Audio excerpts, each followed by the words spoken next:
پھر اس کے بعد ان کی سرکشی کا تفصیلی بیان ہوا، جس کی تفصیل یہ اللہ تعالیٰ سے کیے ہوئے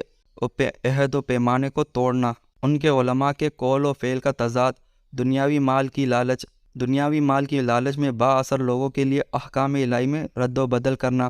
یا احکام الہی کو جان بوجھ کر چھپانا۔ موسیٰ علیہ السلام کوہ طور پر گئے تو ان کی عدم موجودگی میں بچھڑے کی پوجا کرنا، من و سلوہ کی گرا اور تیار سماوی نعمت کو ٹھکرا کر گندم، سبزی، ککڑی، مسور کی دال اور پیاز یعنی زمینی پیداوار کی فرمائش کرنا، گویا اعلیٰ کو رد کر کے ادنا کو طلب کرنا، انبیاء کو ناحق قتل کرنا، سبت یعنی ہفتے کے دن کی حرمت کو پامال کرنا، گائے اور ذبح کرنے کے سیدھے سادے حکم کو ماننے کے بجائے اس کے بارے میں کئی سوالات اٹھانا،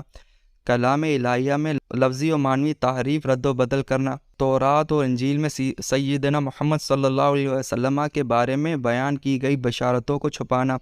شوہر اور بیوی میں فریق کے لیے جادو سیکھنا اور اس کا استعمال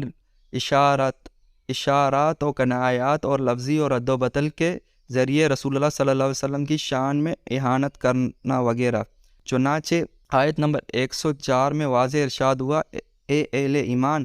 جب تمہیں نبی کی کوئی بات سمجھ میں نہ آئے تو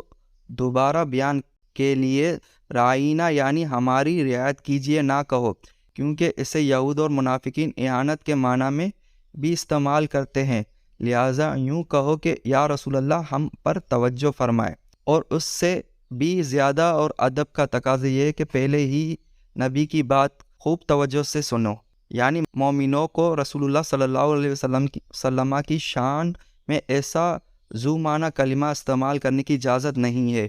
جس کو کوئی بد فطرت شخص اشارتاً، کنایتاً یا صراحتاً اہانت کے معنی میں استعمال کر سکتا ہو۔ آیت نمبر 54 میں بتایا گیا کہ بچھڑے کی پرستش کے جرم کی توبہ اس طرح قبول ہوئی کہ ان پر اندھیرا مسلط کر دیا گیا اور ہزاروں کی تعداد میں انہوں نے اپنے ہاتھوں سے ایک دوسرے کو قتل کیا۔ آیت نمبر 65 میں بتایا کہ ان میں سے اصحاب سبت کی صورتوں کو مسخ کر کے انہیں ذلیل و حقیر بندر کی شکل دے دی گئی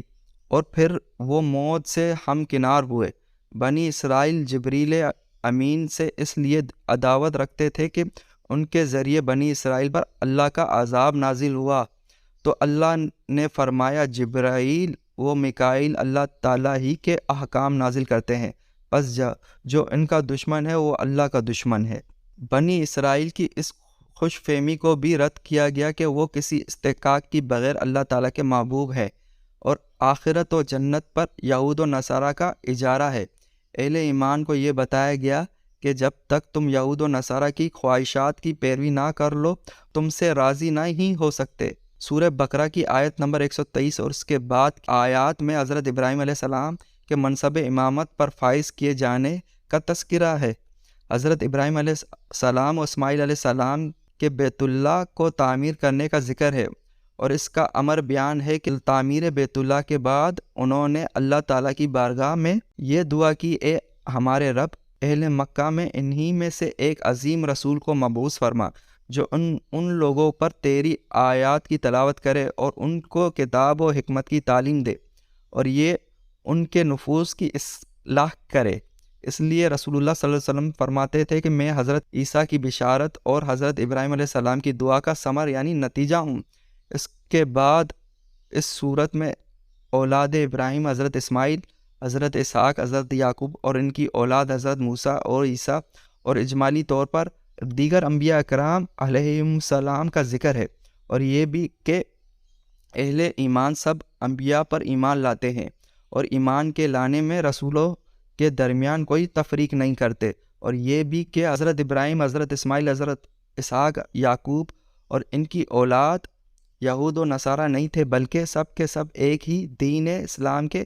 علمبردار اور داعی تھے۔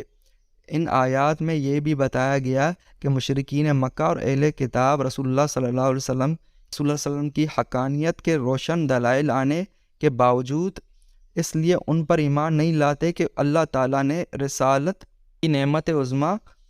کے لیے ان کے بجائے سیدنا محمد صلی اللہ علیہ وسلم کو کیوں منتخب فرمایا ہے، یعنی ان کی طرف سے آپ صلی اللہ علیہ وسلم رسالت کا انکار کسی مقبول عذر، لا علمی مضبوط شبہ یا حجت صحیحہ کی بنا پر نہیں تھا، بلکہ محض ضد و عناد اور ہٹ دھرمی کی بنا پر تھا، اور اسی کا باطنی محرک ان کے دلوں میں حسد کا جذبہ تھا کہ اس نعمت کے لیے انہیں کیوں نہ چنا گیا۔ چنانچہ ان میں سے اگر کوئی دورات میں بیان کی گئی نبی آخر الزماں علیہ السلام کی علامات کو بیان کرتا تو یہود اسے کہتے، کیا تم ان مسلمانوں کو وہ حق باتیں بتا دیتے ہو جو اللہ نے تم پر عیاں کی ہے؟ سورہ بقرہ آیت نمبر 76۔ ان آیات میں یہ حقیقت بھی بیان کر دی گئی کہ وہ اس بعثت مصطفیٰ صلی اللہ علیہ وسلم سے پہلے اس نبی کے وسیلے سے کفار کے خلاف فتح کی دعا کرتے تھے، اور جب ان کے پاس وہ آگے جن کو وہ پہچان چکے تھے انہوں نے ان کے ساتھ کفر کیا۔ سورہ بقرہ آیت نمبر 89۔ اللہ تعالیٰ نے فرمایا، اللہ تعالیٰ جسے چاہے اپنی رحمت کے ساتھ خاص کر دیتا ہے۔ ان آیات میں مشرکین مکہ اور اہل کتاب کے بے مقصد مطالبات کو